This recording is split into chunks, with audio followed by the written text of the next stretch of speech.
guys, selamat pagi, siang, sore, atau malam. Balik lagi di channel Irfan Dwi Motovlog. Apa kabar kalian semua? Semoga kalian semua dalam baik-baik saja. Di kesempatan video kali ini gue akan berbagi informasi lagi, yaitu mengenai tentang shockbreaker dari ME King. Jadi gue di sini ada salah satu unit shockbreaker ME King. Motor ME King-nya ini bakalan diganti shockbreakernya menggunakan shockbreaker Supra GTR atau Sonic. Jadi bagaimana cara pemasangannya dan apa sih perbedaannya? Ikuti terus video gue. Jangan lupa untuk kalian untuk selalu klik like, comment, and subscribe. Share video ini ke seluruh dunia. Check it out. Oke guys, jadi ini adalah motor MX King-nya. Nah, motor MX King ini bakalan diganti shockbreakernya menggunakan shockbreaker Supra GTR atau Sonic. Kenapa diganti dengan motor itu shockbreakernya? Jadi shockbreaker ME King ini kebetulan udah rusak dan bocor. Ciri-cirinya itu kalau dipakai di jalanan yang rusak atau kena polisi tidur itu ngayunnya terlalu parah. Jadi kayak enjut-enjut gitu. Nah, itu ciri-ciri kalau monoshock atau shockbreaker monoshock itu udah mulai bocor. Dan disarankan kalau gue lebih baik diganti, jangan diperbaiki, karena begitu diperbaiki juga nggak akan awet. Terus alasannya diganti pakai monoshock Supra atau Sonic itu dia lebih panjang si shockbreakernya, yang mengakibatkan nanti motor ini belakangnya jadi lebih tinggi atau lebih nungging lah belakangnya. Tapi nggak terlalu tinggi atau lebih nungging ya, cuma lumayan lah. Dan karakter shockbreaker MX King ini terlalu empuk walaupun dia masih baru. Anggap aja nih shockbreaker belum rusak, nah itu dipakainya tuh terlalu empuk, dan akhirnya kalau dikasih penumpang atau beban yang berat itu bisa ngadu nih spakbor atas ini sama si roda. Dan postur tinggi badan temen gue ini, si pemilik motor, juga cukup lumayan tinggi, jadi supaya lututnya itu nggak terlalu nekuk kalau misalkan posisi standar atau posisi lampu merah.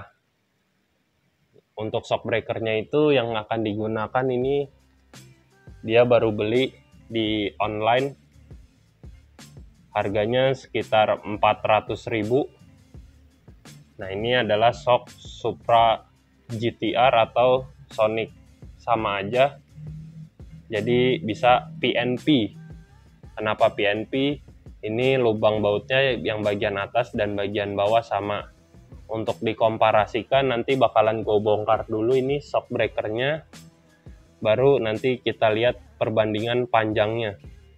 Lalu untuk membongkar shockbreaker ME King ini kalian harus buka dulu dari bagian sayap kanan kiri lalu ke belakang. Dan untuk melepas shockbreaker ini kita harus melepas roda, ketimbang harus melepas tangki, itu lebih ribet lagi. Jadi mendingan lepas rodanya aja. Nanti ini bagian standar 2 nya diganjel pakai batu supaya shockbreaker GTR-nya ini bisa terpasang. Jadi langsung aja bakalan gue bongkar dan pasang. Check it out.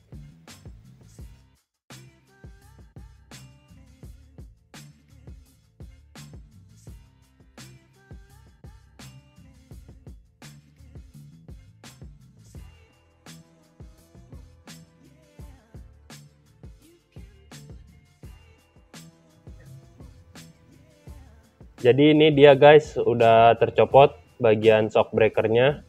Nah, ini adalah yang kuning shockbreaker ME King, dan ini adalah Sonic atau Supra GTR. Ini kalau kita sama ratakan, misalkan ini asnya, ini kita masuk, terus masuk. Nah, anggaplah ini udah sejajar. Nah, ini udah lumayan perbandingannya. Kalau Supra itu atau GTR itu ini lebih tinggi jauh. 1,5 cm ada itu ya. Nah, ya udah pokoknya segitu. Ini adalah solusi untuk M-King daripada kalian menggunakan peninggi di motor M-King. Karena kalau pakai peninggi itu yang pertama bahaya, terus kedua shock kalian walaupun masih bagus itu akan terasa keras. Terus kalau misalkan shocknya sudah bocor terus pakai peninggi itu bakalan limbung. Jadi motor nggak akan nurut sama kalian ketika belok. Nah, ini adalah salah satu solusinya dengan cara meninggikan M-King dengan cara yang aman, yaitu menggunakan shockbreaker Supra atau GTR.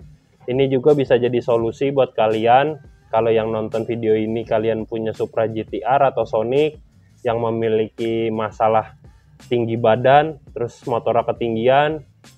Nah, kalian bisa pakai shockbreaker M-King. Jangan pakai shockbreaker M-X Old. Kalau M-X Old lagi itu lebih pendek lagi daripada M-King. Nanti motor kalian jadi terlalu ceper.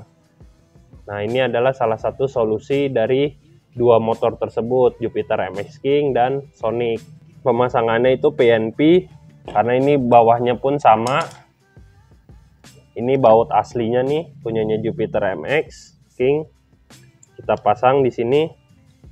Nah, ini udah PNP banget. Nggak ada yang harus dirubah dan nggak goyang juga, maupun bagian atas tuh pas. Sekarang kita pasang ke motornya.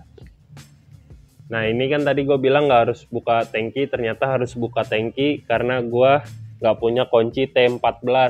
Kalau kalian punya kunci T14 nih bisa dari sini aja nih, bagian sini masukin kunci T14, tapi karena gua nggak punya, adanya kunci biasa seperti ini, akhirnya harus buka tangki supaya ini bisa dibuka leluasa. Nah, ini sekarang kita pasang.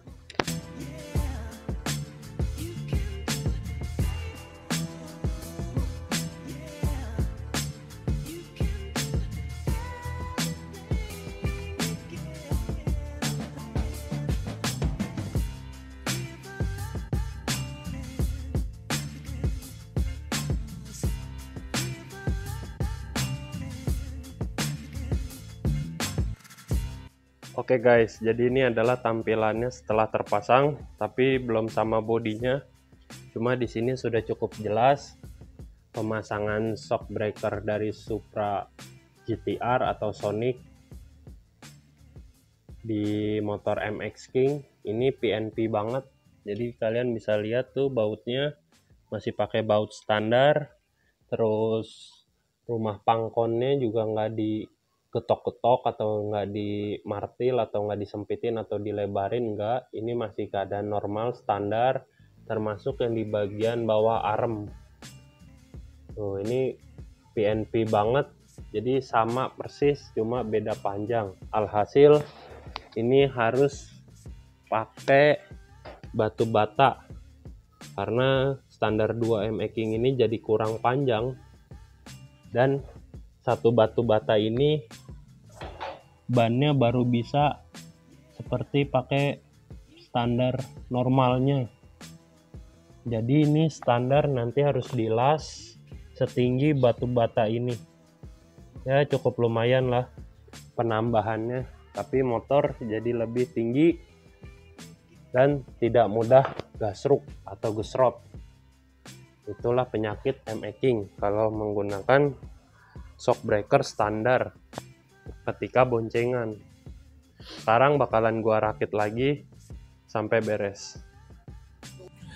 Oke guys, jadi ini adalah hasil akhir atau terakhir tentang pemasangan shockbreaker Supra GTR atau Sonic di motor Jupiter MX King. Jadi kenapa closingannya sekarang, karena semalam itu udah malam banget, nggak cukup waktunya, lagi juga gelap untuk bikin videonya. Dan ini gue jelasin aja. Jadi posisinya itu udah terpasang sempurna di dalam,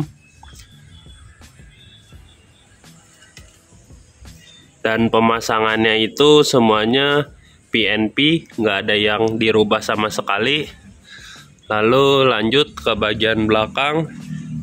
Ini tampilan belakangnya udah tinggi, jauh lebih tinggi daripada sebelumnya, dan satu permasalahan baru, yaitu standar 2-nya itu harus diganjel menggunakan balok sekitar 5 cm ketebalan baloknya ini. Jadinya nanti harus dilas standar 1 maupun standar 2-nya.